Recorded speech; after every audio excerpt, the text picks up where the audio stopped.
भारत में संघीय व्यवस्था। हमने पहले देखा है कि बेल्जियम और श्रीलंका जैसे छोटे देशों को भी अपने यहाँ की विविधता को संभालने में बड़ी मुश्किलें आती हैं।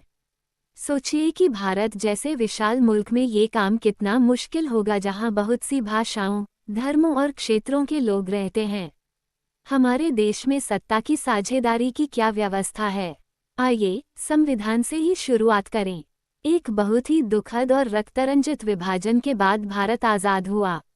आज़ादी के कुछ समय बाद ही अनेक स्वतंत्र रजवाड़े भारत में विलीन हो गए। भारतीय संविधान ने भारत को राज्यों का संघ घोषित किया। इसमें संघ शब्द नहीं आया, पर भारतीय संघ का गठन संघीय शासन व्यवस्था के सिद्धांत पर हुआ है। आइए हमने ऊपर संघीय व्यवस्था की जिन 7 विशेषताओं का जिक्र किया था उन्हें फिर से देख लें। हम देख सकते हैं कि ये सभी बातें भारतीय संविधान के विभिन्न प्रावधानों पर लागू होती हैं। संविधान ने मौलिक रूप से 2 स्तरीय शासन व्यवस्था का प्रावधान किया था, संघ सरकार या हम जिसे केंद्र सरकार कहते हैं, और राज्य सरकारें। केंद्र सरकार को पूरे भारतीय संघ का प्रतिनिधित्व करना था। बाद में पंचायतों और नगरपालिकाओं के रूप में संघीय शासन का एक तीसरा स्तर भी जोड़ा गया। किसी भी संघीय व्यवस्था की तरह अपने यहाँ भी तीनों स्तर की शासन व्यवस्थाओं के अपने अलग अलग अधिकार क्षेत्र हैं। संविधान में स्पष्ट रूप से केंद्र और राज्य सरकारों के बीच विधायी अधिकारों को 3 हिस्से में बांटा गया है। ये 3 सूचियां इस प्रकार हैं। संघ सूची में प्रतिरक्षा, विदेशी मामले, बैंकिंग, संचार और मुद्रा जैसे राष्ट्रीय महत्व के विषय हैं।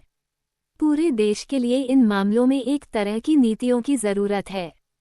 इसी कारण इन विषयों को संघ सूची में डाला गया है। संघ सूची में वर्णित विषयों के बारे में कानून बनाने का अधिकार सिर्फ केंद्र सरकार को है। राज्य सूची में पुलिस, व्यापार, वाणिज्य, कृषि और सिंचाई जैसे प्रांतीय और स्थानीय महत्व के विषय हैं। राज्य सूची में वर्णित विषयों के बारे में सिर्फ राज्य सरकार ही कानून बना सकती है।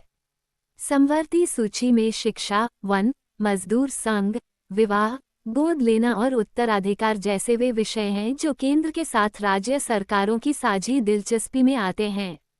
इन विषयों पर कानून बनाने का अधिकार राज्य सरकारों और केंद्र सरकार दोनों को ही है। लेकिन जब दोनों के कानूनों में टकराव हो तो केंद्र सरकार द्वारा बनाया कानून ही मान्य होता है।